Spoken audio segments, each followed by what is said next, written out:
Hello, hello, lovely people. I was just sharing with my dear friend Melanie that timing is a beautiful thing because you may have noticed we've rebranded the podcast with the feminist angle, fully owning it. And here I am joined by a rock star feminist business coach. I just feel like it's all meant to be because this podcast was originally going to be recorded last week and the rebrand wouldn't have been done. How fun is that? Perfect timing. I love it. Perfect timing. So the idea of today is just I'll explain for my listeners and you can explain for yours. It's going to be available on both podcasts, which is super fun. And I'm going to be interviewing Melanie a little bit, and she's going to be interviewing me.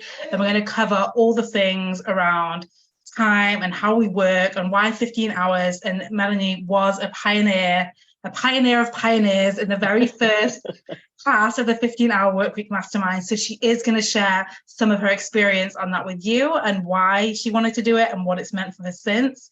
But I think it's just going to be really interesting to get her brilliant questions picking my brain and my questions picking her brain. And we're just going to see what happens. Yeah, 100%. I love that we are having this conversation. I feel like it's so timely and so perfect for both of our audiences. So y'all are in luck today. It's gonna be a juicy conversation. Yeah, and it's so funny. Is it perfect timing, or do we just know how to create anything being perfect timing? That's what's going through my head. I think that's actually perfect. Yes. Yeah. It's like I almost rescheduled because I was so not feeling good this morning. I was like, maybe I should give myself some rest. Maybe I should reschedule. And then I was like, you know what? Let me just go for a walk and take a shower and see how I feel. And then I was like, oh no, I was just being cranky in the morning. Yes. I feel like maybe this is true for people listening, but you can have something scheduled with someone, get on the call. In fact, I have a very specific memory of the first time you coached me, which is you requested me to coach you. And then we got on the call and you were like, I don't remember what I need coaching on. Can I help you with anything? And I was like, oh my God, yes. So, it's like maybe you're just meant to meet at those times and see from then. I think if we take away the pressure of like, we must do what we said we were going to do in this allocated time, it just creates so much safety to just show up and connect with that person and see what happens. Yeah, and be a real human, which I think is why we really wanted to have this conversation together, because to me, a big part of being feminist is being like humanist. Like, let's honor your identity. Let's honor what's happening for you in the moment. Let's honor your body and what you need. And sometimes you need rest, and sometimes you're in just the right place that you need some support and the other person doesn't. And sometimes it's a collaborative, complaint fest. Like, that's also okay. Like, that's part of being human, right? Yes. Anything goes. I love it. So do you want to start with something, or you want me to kick off? Yeah, let you go ahead. Okay, so I just think it's fun for people to know a little bit about, so what drew you into even the idea of creating a 15-hour work week or joining the mastermind? Oh my gosh, so many things. One, like, to me, one of the things that I struggled with before, rethinking time and rethinking my energy and rethinking the way that I work, was overworking for sure. And I just mean like working, I would say I'm working 40 hours, but it was like 50 or 60 because I'm on my phone in front of the TV at night and responding to things and replying to, client texts and Voxers and emails and thinking about something and messaging it to my, VA or whatever. And I was like, I really want to, like, the reason that I created a business was so that I could do something that I love and have more free time, not have to feel like I'm shackled to a desk from 9 to 5 or whatever.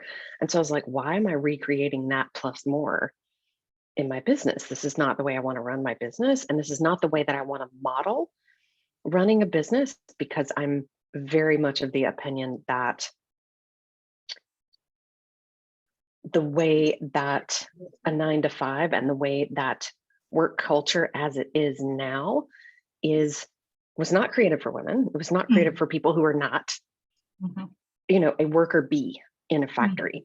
And I don't want to be recreating that in my business or my VA's business or anybody who works for me. And I certainly don't want to be recreating that out in the world with the clients that I work with. So I want to be a better model and of using your time wisely and of having the kind of business that you want that's not going to wear you out. And like, I had to do that work for myself first. Yes. Because that to me is so important, because the narrative that we have out in the world, the patriarchal dude bro entrepreneur narrative for entrepreneurs is you get in before everybody else, you leave, you're the last one to leave at night, and you work your ass off and you hustle and grind until you make it. And that's not, that thought, that narrative, that like construct made me not want to have a business at all. Like I was very scared. I was like, I don't want to do that to myself. I don't want that life. Yes. And so coming back to like the feminist lens on this is like, what kind of life do you want? You're worthy of having it. How do you want to create it, no matter what the cultural narrative says? Yes. And managing your mind around your time is a key ingredient to that. Yes. I mean, I'm just like nodding very excitedly, or not excitedly, but in total agreement as you're speaking. And the one thing that you said that I just want to reflect back to everyone, it's like, we don't want to be shackled to our desk. And now we don't have to be shackled to a desk to be hustling and overworking. We can just do it on a beach, on our phone, watching TV. I'm just going to dip into my inbox. I'm just going to check my social media. I'm just going to. And it's like we're accidentally, like it was never about the desk, right? Yeah. The desk wasn't the problem. Yeah, we're taking it to the couch too. Yes, we're taking it to the couch. And I mean, I'm totally with you. I don't know if you know this about me, but I did used to have a business before coaching where I was working 80-hour weeks, if not more. And I was in the startup culture and, it was very celebrated and like high five and like, yeah, you in the office this weekend, like really. And I thought that's what it took to succeed. And obviously the reality was it almost broke me. And we ended up closing that business. Yeah.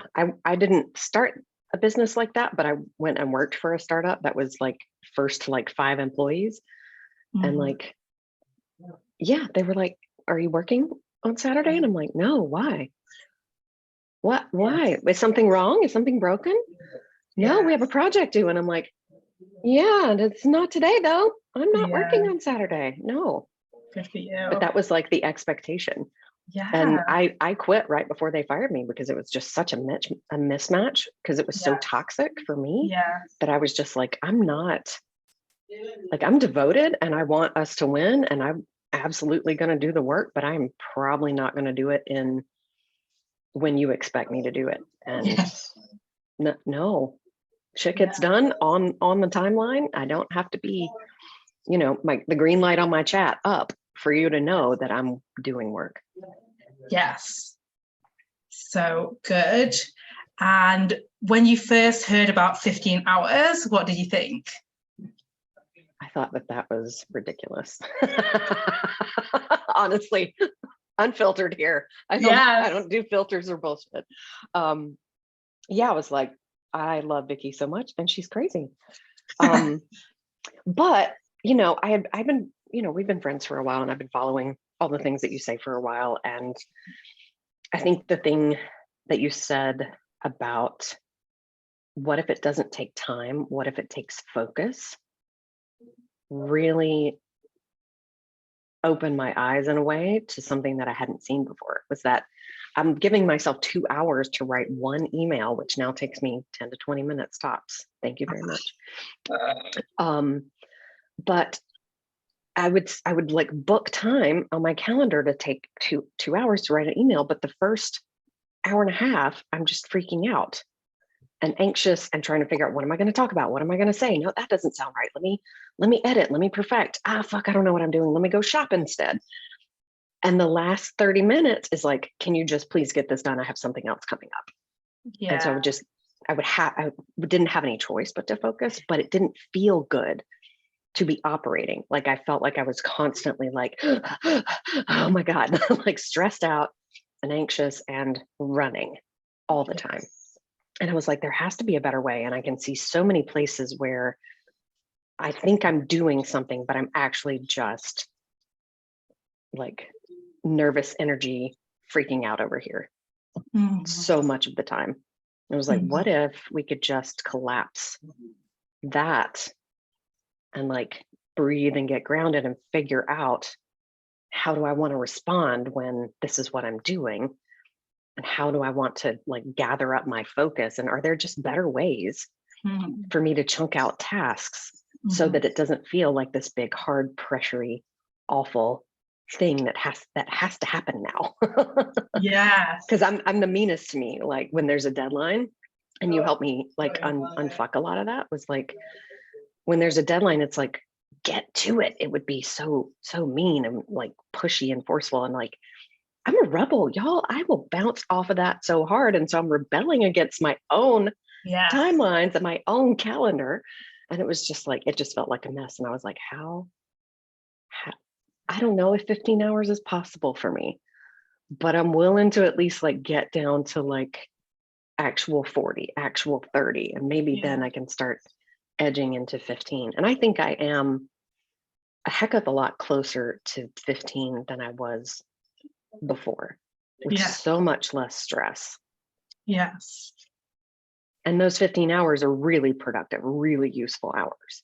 Yes. Like brilliance is coming from my brain now. So yes, in the next few months, I'm starting a DIY program that I'm pulling information out of my brain. So I'm creating that. And I'm writing a book next year. And so I'm like, okay, I hear the wheels turn again. Okay, you're going to need a lot of time. And I'm like, no, wait, I don't need time. I need focus. Yes. What container do I have to set up to focus? Right. Yeah. And that's what I loved. Actually, I didn't even know it till I had you guys on as the expert panel when I did the pop-up, and like half of you are creating completely new things. And I think when people think, oh, I'm going to reduce the hours I work, they think I'm going to just eliminate and chop things. And they're not seeing that what you are actually going to do is create what you really want. And so often in our businesses, I bet you see this with your clients, we are just doing what we've done because we've done it, because our first mentor told us to do it that way, because it's worked for us, because we've just not thought to question it. And I would say one of the things that I saw everyone go through, and even myself go through, it was this like, oh, if I'm not following the time rule, then I'm actually being exposed to all these other rules that I'm accidentally following. So you have the surge in creativity that comes from creating actual space, and then the complete detachment from how you should do things.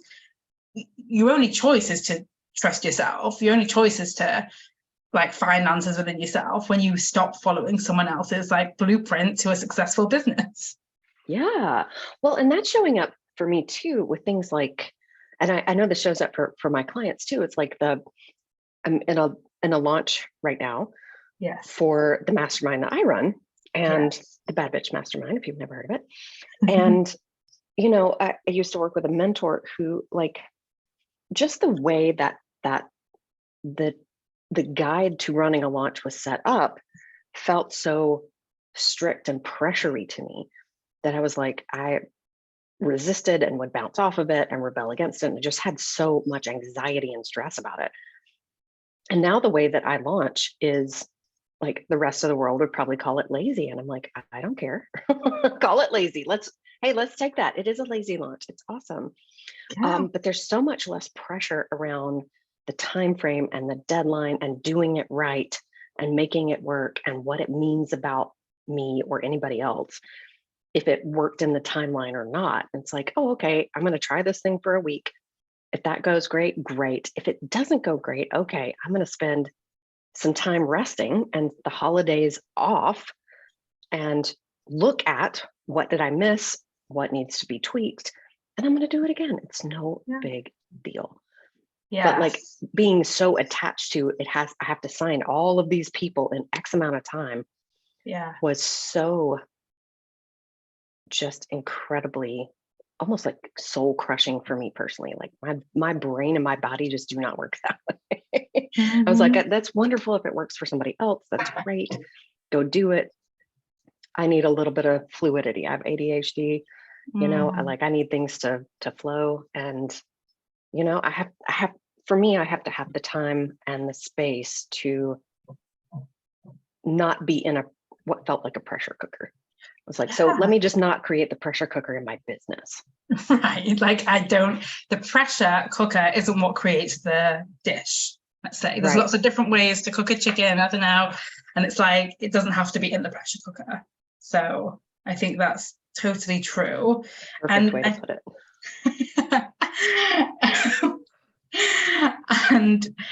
And I think that you're right. I think one of the things that we think about is like one of the first questions that I get is like, how will I use the 15 hours? What will I do in the 15 hours?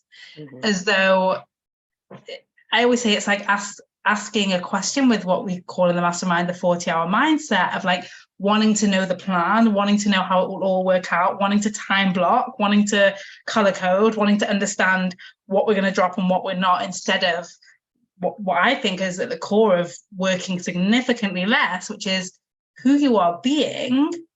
And really, that's why I call it about being a pioneer, like being willing to be uncomfortable in terms of you're not relying on anyone else's plan or way or structure or routine. And so you can't blame them if it doesn't work out. You're taking, right, which is scary. You're taking on that radical responsibility. But then on the flip side, it's like you are building trust with yourself in the present moment. You're not answering to Melanie of a week ago that wrote a plan. You're not answering to Melanie of 3 months ago that said, this is how we'll always launch and this is how it's got to be. It's like really allowing yourself in the moment to be like, what do I want to give to my launch today? And we'll give something. And like you said, it will work or you will learn. Yes. Exactly. Well, I think that is what sort of surprised me the most about being in the 15-hour workweek mastermind was that it was probably like 2 months in and I kept waiting. I would come to the call and be like, okay, this week, Vicky's going to tell me exactly how to plan my test. And that never happened. And I was like, okay, at first I got kind of mad. I was like, okay, what the fuck? I need to know what are the most important tasks? What do I do? How do I do this? And I was like, wait a minute, there's probably a gift here in that I'm supposed to pick those things and I'm supposed to decide those things. And I was like, oh yeah, okay. I see. It's like what you would prioritize wouldn't necessarily be what I would prioritize. And so it's like, oh, whatever works for Vicky works just for her. She's helping me learn what works for me, and that is so valuable to me. Yes. It's like it's just figuring out my own schedule.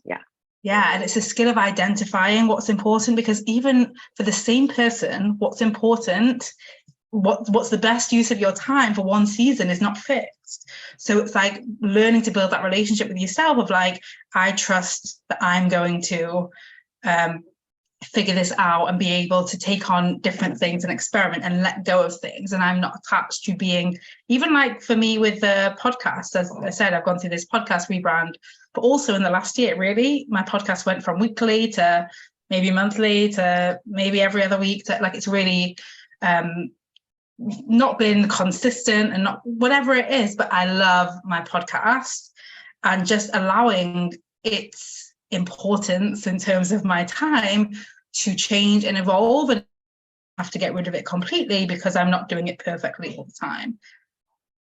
Right? Yeah. And I think that that's a patriarchal paradigm too, that's like perfect and consistent are like, I know I bomb a little bit in my mouth saying it too. Like it has to be good enough, and it has to be valuable enough. Yes. And it has to change somebody's life, and it has to be consistent. Like your audience has expectations and you have to meet them. And it's like, which how often are women hearing that anyway, right? Like I'm so over that. You must meet other people's expectations. Why? Yeah. Oh my God. Exactly. Why? Why do we do this to ourselves? Why do we let them do that to us? So I think Right. like part of our purpose here today is to like unfuck some of that, because Yes. I'm over a predominantly white male culture telling me Yes. how to use my body, how to use my time, Yes. what belongs to me and what doesn't, what I should be, who I'm supposed to make happy. It's like, wait a minute, what if we start with the reverse? What if we inverse that? It's like, what if we love ourselves first? What if we take care of ourselves first? What if we use our time and our attention and our resources with ourselves in mind first, and then we create from there if we want to? Right, right. And as you were saying, that it's also, we're told what's necessary to create success. Yeah. And that's a lot of hours, and that's struggle and difficulty, and that's consistency and pushing through even when you feel ill. And I was the poster queen, if that's the right saying, for all of that, and I wasn't successful. So I know a lot of people listening are, and I see this in my time hackers even all the time, they're like, no, I must push through. We've come to the end of the year, and a few of them are like, I must push through the last few weeks to hit my goals. And it's like, why? What if pushing through isn't going to be what actually helps you hit your goal?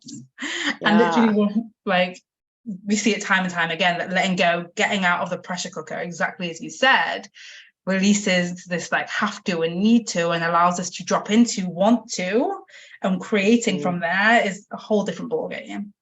Yeah, 100%.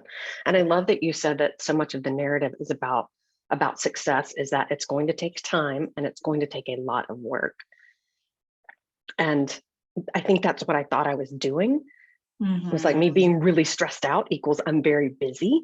Yeah. And so it's taking a lot of my time and a lot of my work, and it's going to be hard. And the truth is, y'all, it does not have to take a lot of time, and it does not have to take a lot of work. And the work that you think it takes often is not the work that it actually takes. The work is actually a lot easier and a lot simpler than we make it. Like, as I'm growing and building my business and have been learning the craft of coaching over the last like 8 years or so, it's almost like the deeper I got into the coaching lingo and like rabbit hole of like knowing a craft really, really well, that's just like specializing. And that was really valuable for me. But it was like the more disconnected I got from how easy building a business is and how easy speaking to people is. And so I would get very like overwrought about quote unquote creating content and overthink it and pressure and adding perfectionist shit, just editing myself to death. And I was like, you know what if it's just really, really simple, and like whatever's off the top of my head is what's valuable today. And so I think like unfucking like value does not equal time. Time does not equal value. Attention does not equal value. Wait, we have to like pause here. Yeah. I just want it to be louder. And you said you wanted to bring this point up before we recorded, so I just really want it to be emphasized, because I think a lot of people think, if I care about my clients, if I care about my business, then I should give it more time, because that's what creates more value. And it's absolutely not true. And I promise, if the reason you are giving something more time is because you think time creates the value, you aren't going to be creating more value, right? Like, time does not create the value. And exactly like what you said, we all have brains wired for survival and avoidance of failure and death. When you give your brain more time, it's going to fill that time with trying to stop you from failing. And the best way it knows how to stop you from failing is to stop you from posting, or stop you from sharing, or to keep editing yourself. Girl, 100% preaching. Like, take us to church, Vicky. Yeah. And what I found for myself is like just going within and trusting that what I already know, and this is true for everybody listening, what you already know is valuable to your people who don't know shit. Yeah. They don't know what you know. Yeah. They just don't. And so the simplest, easiest, most obvious things to you are going to be what's really life-changing and profound and valuable to them, it does not take more of your time or more of your thinking and overthinking and getting the message perfect to be valuable. And that's where I see so many of our colleagues, so many of our friends and clients get stuck in, like, your brain's just trying to keep you from failing and keep you from looking dumb, whatever that means, and keep you from experiencing what's going to come up if somebody doesn't like what you have to say, or if they think it's stupid, or if they, haters and trolls on Instagram and all of that. Yes. And it's so funny because there's nothing you can do to guarantee that they will like what you say. And there is nothing you can do to guarantee that there won't be haters on Instagram. So it's like giving all of your energy and your power to this thing, and you literally cannot stop it and cannot control it. So there's no amount of editing you can do to shut up strangers on the internet that want to have a go at you. Yep. And I love that you said that, because the word that came up to me was sanitize. It's like in our perfecting, we're trying to sanitize and make it palatable for everybody else. And one, that means it's actually bland and boring, and people are going to keep scrolling. And again, there's nothing you can do about somebody who disagrees. Like, there's still going to be humans with opinions out there in the world. Yes. And I love it. People call me lazy all the time on Instagram. Like, literally, I'm like, yeah, I'm lazy. Like, cool. Why not? What's so bad about it? Like, yeah, why is that a problem? Yeah, like, I think 200 years ago, or a few hundred years ago, it used to be that we desired to be lazy and to be restful and to be doing less, and that was a sign of success. And then hello industrial revolution, and we're going to actually flip it around and say that success comes with working longer, harder, but I think harder really only ever means longer anyway, and working more hours. And it's just like, we're just repeating what we've been fed. We're just literally being guided into, the way I see it is, large corporations and governments benefit from us being producers or consumers and nothing else. So if you are not producing or consuming, then we're going to shame you for it. And then you're going to feel bad. And then you're going to either, exactly like you said, actually, Melanie, you're going to spend 2 hours. And in that 2 hours, you're going to start trying to produce. And then when you aren't producing, you're going to go online shopping and start consuming. And then we get a win-win. Yep. And you get burnt out. That's a great way to put that. Yeah. I hadn't even thought of that. Well, I think too, something that has come up, I've read the books, Do Nothing by Celeste Headlee.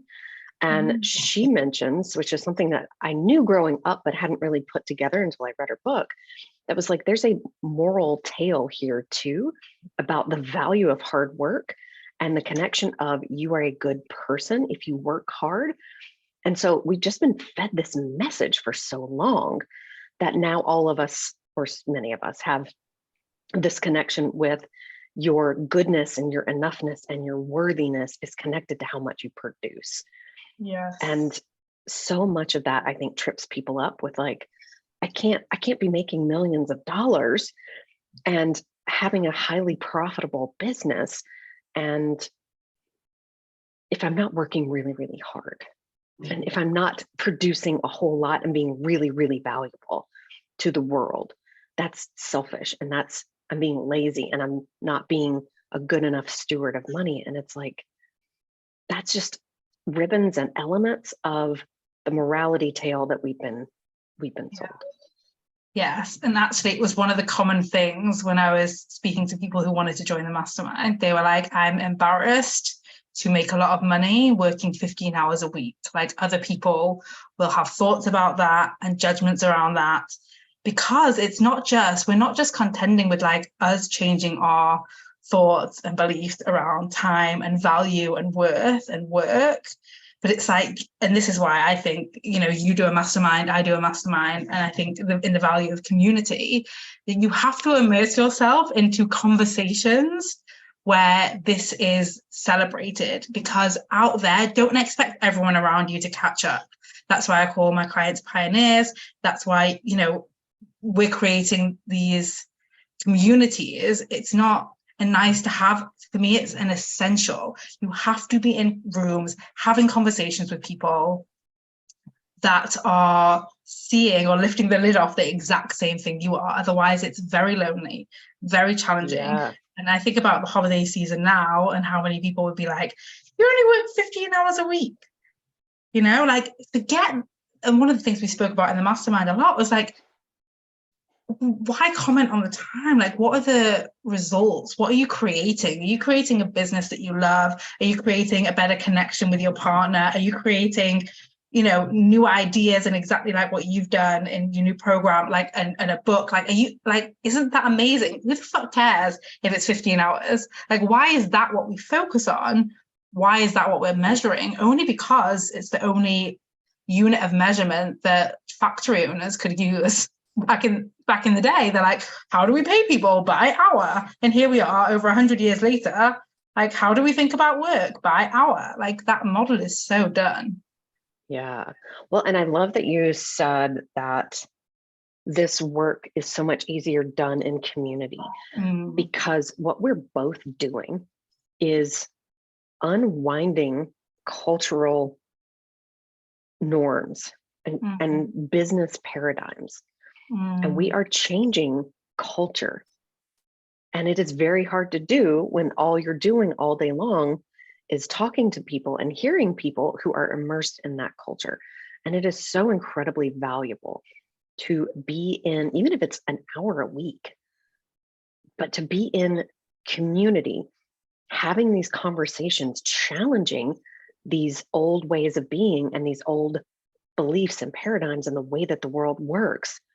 It is so, I can't even put a word on it. It's just so much more powerful to be in doing this work with people who are also doing it, instead of trying to do it out there by yourself. It is damn near, I'm not going to say it's impossible, but it is really, really hard. But we're taught that it's more, what's the word? Better. Maybe you can think of a word, but it's better to do it by yourself. And why are we taught it's better to do it by yourself? Because we know that it's not going to be as easeful, as pleasurable, as successful. I honestly think that. I think it's like struggle alone, hide your secrets, shut the doors.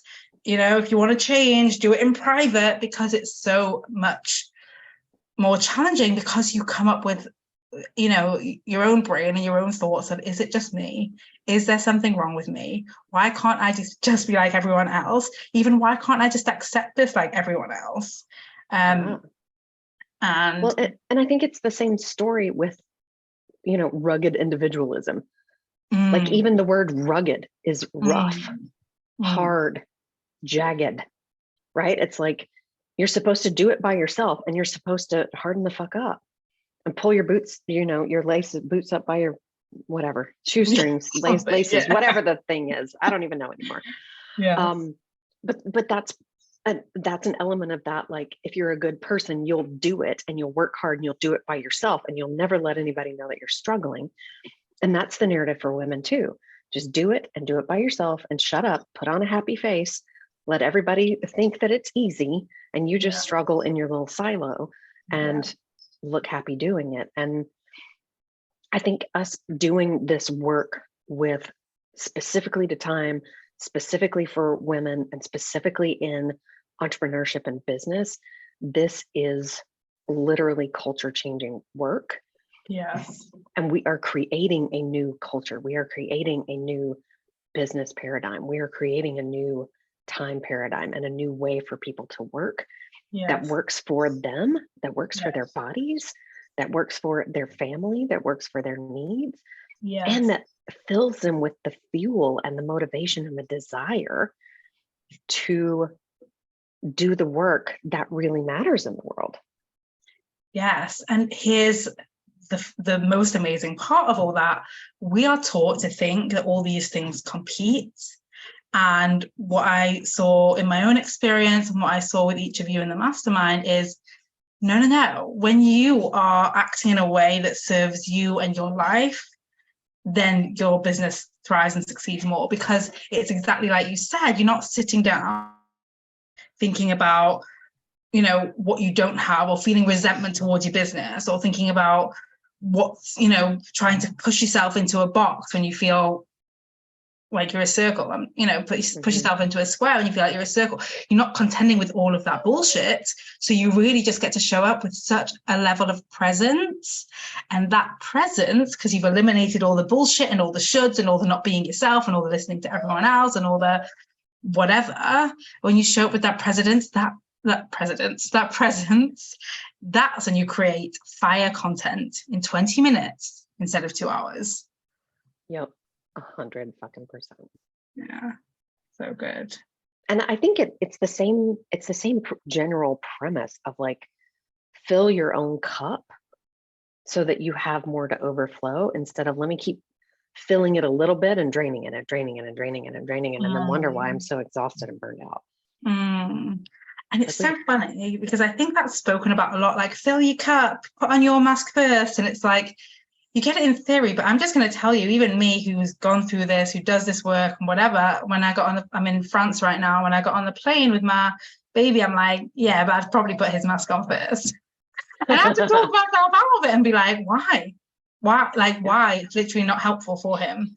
But the thought still comes up, and I'm sharing that because I don't want anyone listening to get this like perfectionist fantasy of like, oh my God, I'm going to like, you know, join the bad bitch mastermind and blow up my business, and then 15-hour work week and work 15 hours. And then I'm never going to have these patriarchal thoughts in this programming. And it's like, no. It's still going to come up, and you still might even fall for it a few times, but you are just not going to be guided by it and be blind to it. And you are going to have the tools and the resources to pause and to just check in, and hopefully, you know, the community is to get the coaching and the learning and the understanding, and just like always coming back to your relationship to you, which means not beating yourself up if you accidentally do the thing that you say you don't want to do anymore. Yeah. So yeah, please take that away. That doesn't mean that suddenly you're going to have a perfect brain and you will exit the matrix. No. Life still happens in the matrix, and now you just see it and you get to respond the way that you want to respond. Yeah. And question, is it really a spoon? Or is there no spoon? Right. Oh my gosh, so good. Sorry for your 25-year-old Matrix jokes. No, I love it. We've been speaking about the Matrix so much. It's so funny. So yeah, what is there anything else that you think we should be talking about, sharing about here?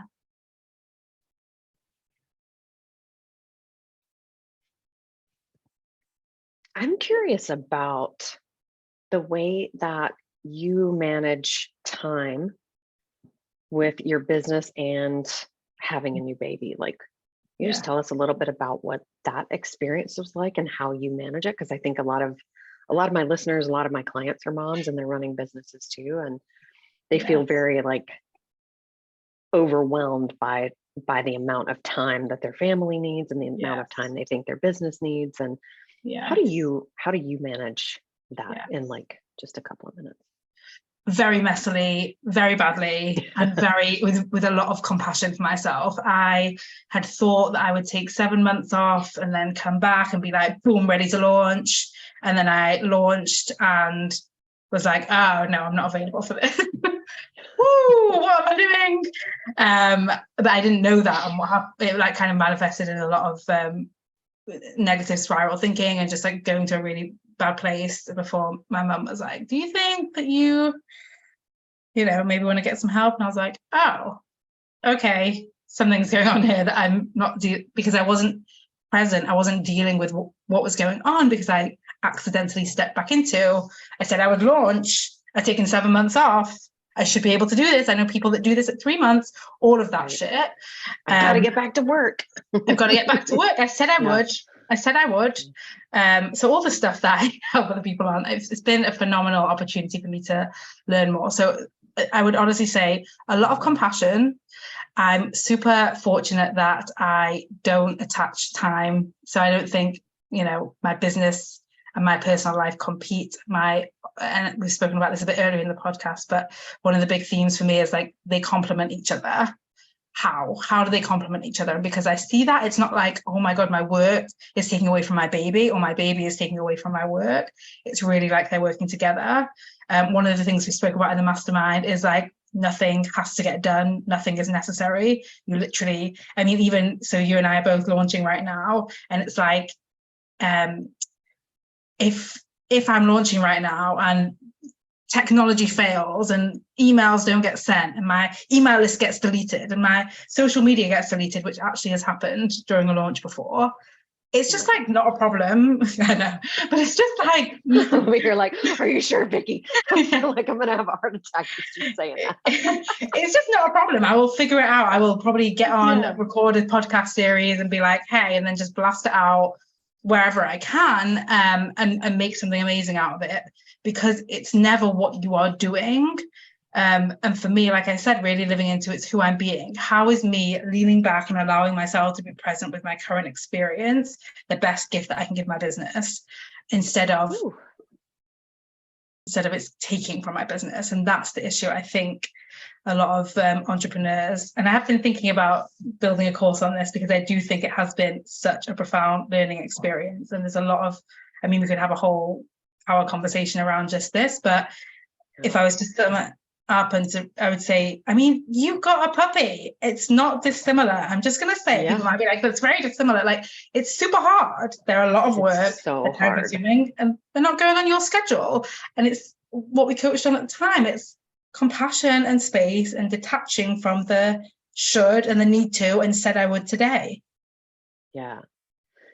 And I just love that you've asked yourself the question, like, how is what I'm experiencing for me and for my business, instead of, oh my God, this is such a big problem. Mm-hmm. Because when we think in that frame of mind, our stress levels go way up. We feel super anxious. We stop breathing, which means that we don't have access to creative mental thinking. And now we're just like freaking out and responding. And it's like, that's not always the most useful way to go about your business. I dare say most of the time it is not. Yes. And I don't know if I did share this with you in the mastermind, but when I was pregnant and I got told to stop working for a few months and to basically be on bed rest, and at the time I was in negative for the year because of business investments I'd made, and my husband is a full-time student, and so we're 100% dependent on my income, and I wanted a long mat leave, and I had to face the reality that, okay, what if we just do this and are just comfortable sitting in the red, in our personal funds, in my business fund, whatever. I had some money, but anyway, I had to get there. This was like basically a year ago when this happened, when I was like, oh, and I remembered, and it's the very first thing that I taught in the mastermind. I remembered that the money doesn't create my safety, and it required me to create such a level of safety and trust with myself that I then oversold the mastermind, working 10 minutes a day from Chamonix on vacation, writing one email in a week, right? Like, and I would have been fine. $250,000 in like a week. I remember I was like, shit. But I would have been fine if I wouldn't. And I'm sharing that because I think sometimes we think, oh, I will create the time once I've made the money. And it's like, what if giving things too much time is the reason you're not making the money? Like, what if the actual answer is to stop giving things time and letting them take long, and outsourcing safety to time, which a lot of us do. We say, I'm going to sleep on the decision. I'm going to just think about it as though that space and that time creates a safety instead of, and I was really put in the fryer with that. I was really, really in the hot water, deep end, whatever you want to call it. And I just remember reaching a level of calm that would not, I didn't have any other option. I couldn't outsource it to money. I couldn't outsource it to time. Things were happening in very real pace. And that's now what it's all about. That's what we want to get to. And we take away extra time, and we take away prolonged deadlines, and we take away giving things space, which like feels like it's really good. And we start being like, no, I don't need to give myself space. I need to give myself trust. Yeah, I love that, because I think a lot of us think that, more time creates safety, more money creates safety. And yes, like in the physical world, that might be true, but in the psychological world, in your brain, that does not actually track. That's your thoughts. Like, you have to create your own psychological safety with what you tell yourself about your experience. And when you do that, you create so much more power to manage what is happening. Yes, I love that you made that differentiation. Stop being like, like people, I hate using this word, but like you feel less like a victim to the world. It's like, wait a minute, but what power do I have? What ability do I have to affect change? Once I have mastered my response in the most loving, compassionate way, then it's like you have power again. Mm-hmm. Yes, I do love that you made that differentiation between the physical world, because I think that's important. So thank you for that. But it's a wild ride, this life. And I just think, I don't know about you, but for me, it's like being willing to question everything. It sounds terrifying because there's so much uncertainty and unknown. But the truth is, not questioning it doesn't make it certain and known. So, how do you take care of yourself in the face of the uncertainty and unknown when you're pretending that it's not there? Well, you shrink, you hide, you play small, you let things take longer than they need to. Versus when you acknowledge that it's there, then you can come to really create safety and take care of yourself. 100%. Oh, this has been such a powerful conversation, y'all. This is so good. You might need to listen to this like several times. I'm going to listen to this one. I know. I'm like, I need to hear this again, I think. Yes. Oh, thank you so much just for being here with me today and hanging out. I just love being in your energy and your beauty and your wisdom. Same to you. I love riffing with you, and this has been so fun. And if anyone is listening and you are a business owner and you want a badass feminist business coach, Melanie, tell them where to find you and a little bit about how they can work with you. Oh, yeah, absolutely. I'm over at melaниechilders.com/mastermind for all the things Bad Bitch Mastermind. And I've got a couple of awesome free things like consensual selling, how to sell ethically, how to run your business in a way that feels really good, run your sales conversations that feel really good. And what about you, Vicki? Tell us about you and where we can find you. Okay, but can we just speak about consensual selling for a minute? How good is that? Fucking genius. I love it. So good. It's like exactly what you're saying about changing the culture around how we do things. That's exactly and it. Just takes all the stress out of it. Oh my God, yes. I think no one wants to show up to a sales conversation feeling like they're forcing someone into something, and that's why we won't show up for them. So when you know how to create a consensual conversation, I think it's everything. It is life. I have rebranded my podcast as the Feminist Time Productivity and Rest podcast. So that's where you can find me. And the 15-hour workweek mastermind is just vickylouise.com/15, or connect with me on Instagram, Feminist Time Coach. That's all right, loves. So enjoy this episode, and why not, if you take something you really value from it, share it on socials, tag us, find us, connect with us, and we'll see you soon. Bye, y'all. Oh, awesome.